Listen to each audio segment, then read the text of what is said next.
Russian Foreign Ministry photo via AP. U.S. President Donald Trump shakes hands with Russian Foreign Minister Sergey Lavrov in the White House in May. U.S. intelligence officials warned Israeli counterparts to be careful in January because they believed Russian President Vladimir Putin had leverages of pressure over President Donald Trump. It is now known that Trump shared highly classified Israeli intelligence with top Russian diplomats in the Oval Office in May. White House has defended Trump's information sharing, but various Israeli intelligence officials are now wary of Trump's motives, a new report says. Just weeks before President Donald Trump's inauguration, U.S. and Israeli intelligence officials met in Virginia to discuss information sharing amid what was then a White House in transition. As the meeting came to a close, a U.S. official warned that American intelligence agencies had come to believe that Russian President Vladimir Putin had leverages of pressure over Trump and that the Israelis should be careful, according to a new Vanity Fair report which relied on multiple accounts from Israeli intelligence officials. Months later, that warning became a reality. Just one day after he fired former FBI Director James Comey, Trump met with two high-ranking Russian diplomats in the Oval Office. During the meeting, which the U.S. press was barred from attending, Trump shared highly classified information about the Islamic State with Russian Foreign Minister Sergey Lavrov and Russian Ambassador to the U.S. Sergey, according to the report.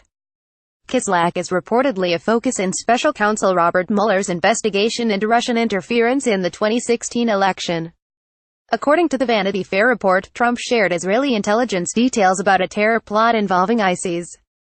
The Washington Post first reported that the information had been provided to the U.S. through an intelligence-sharing arrangement considered so sensitive that details have been withheld from allies and tightly restricted even within the U.S. government.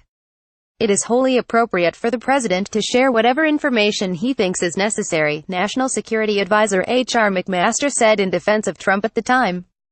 Trump betrayed us. AP photo. Pablo Martinez Monsiváis, former CIA Director John Brennan.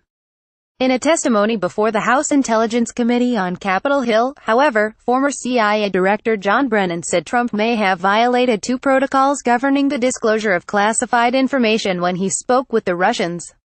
The first is that this kind of intelligence is not shared with visiting foreign ministers or local ambassadors. It's shared through intelligence channels. The second is that, before sharing any classified intelligence with foreign partners, it has to go back to the originating agency to ensure that revealing it won't compromise sources, methods, and future collection capabilities, Brennan said.